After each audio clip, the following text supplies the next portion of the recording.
Greetings. R. Frederick Riddle here with another episode of Christian News and Views. This is episode 155, and this is Friday Recap. So let's get started. On Monday, we discussed Noah's Ark. A team of researchers from Noah's Ark Scans claims to have found what they believe is evidence of Noah's Ark in eastern Turkey. Using advanced scanning technology to support their theory that the biblical account represents historical fact rather than a parable. They have been investigating the ship-shaped rock formation since 2019.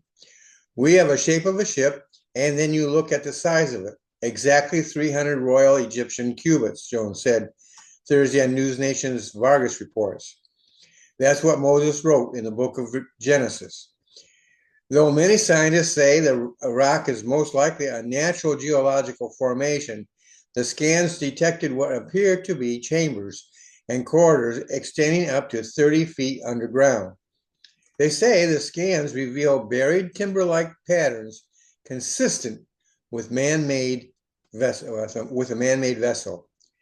The scans of this site, the scans of this site located in the mountains of Ararat show three distinct layers of material with what appears to be a central tunnel and side chambers with right angles suggesting constructed walls and rooms. So here's my opinion. Despite what unbelieving experts might think, Noah's Ark was built. Its ratio of 6-to-1 was the same as modern ships. The instructions given Noah have been scientifically studied and declared seaworthy. The real question is, as the story read, is the rock formation the ark or a natural formation? What I find interesting is that they are discovering things that shouldn't be if this was a natural formation. That in itself supports continuing the archaeological research at the site. What if it is Noah's Ark? Well, it would certainly mean that it is a discovery that will attract many researchers of varying expertise. I would also expect some people to show up having pieces of the wood from the ark. Scam artists are going to come. However, the real question is, assuming it is the ark, does it prove the book of Genesis is true and trustworthy? I don't know about you, but I don't need such evidence to prove the reliability of Genesis. It could herald a worldwide revival. Or it could end up becoming a shrine. Personally, as an author, I would be excited. In fact, I already am. But as a Christian, it changes nothing. I know the Bible is true, that Jesus quoted from the book of Genesis and thereby put his stamp of approval on it. Plus, it is the foundational book of the Bible. I look forward to seeing how all this pans out. So that's a very interesting thing there. Then that was on Monday. On Tuesday, we had what I call the green light. German Chancellor Friedrich Merz said Ukraine has been given permission to use weapons supplied by its allies to launch strikes deep inside Russia. There are absolutely no range limits anymore for weapons delivered to Ukraine, not from Britain, the French, or from us, that's Germany. Also not from the Americans. Merz said at a conference in Berlin on Monday. That means Ukraine can defend itself by attacking military positions also in Russia. Here's my opinion. As you may recall, I have been predicting that President Trump would eventually have to take a tougher stance. Although it was announced by the German Chancellor, the key was President Trump's anger. This will quickly escalate the taking of the war to the attacking country. Putin doesn't like it, but he and the people of Russia are going to feel it.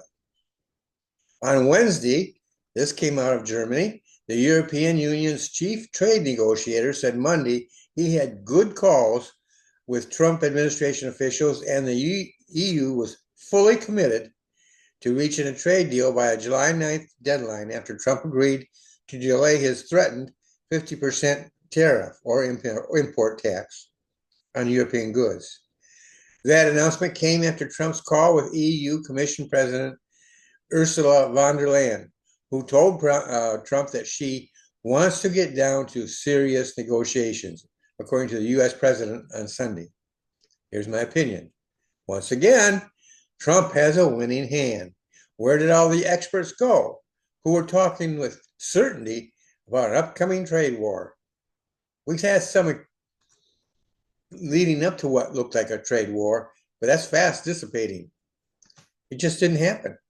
Country after country are bowing to the pressure and coming around to giving President Trump what he really wants, a fair and even playing field so that the United States is no longer paying exorbitant fees for trading with other nations. On Thursday, we had Bible Talk. And in Bible Talk, we returned to the book of Revelation. Now, the book of Revelation is to some people a mystery, but it was never meant to be a mystery. It is the revealing of Jesus Christ in the end times. With that in mind, let's take a closer look. In the Bible, the word begotten appears including in the book of Revelation. It is commonly and mistakenly interpreted as being born. In its use, and by the way, I found on the internet people using that very interpretation, but it's wrong. In its use regarding Jesus, it means or signifies that he is a divine being, co-equal with God the Father. Firstborn refers to his preeminence. Those two terms are not interchangeable. Jesus was not created, as some claim, but is and always has been God. Another controversial term is blood. In Revelation 5:9, it says, "For thou wast slain, and hast redeemed us to God by thy blood." The shedding of blood is required by God to wash away your sin and mine. Water cannot and will not, nor ever will, wash away sin. It is the blood of Jesus Christ that redeems.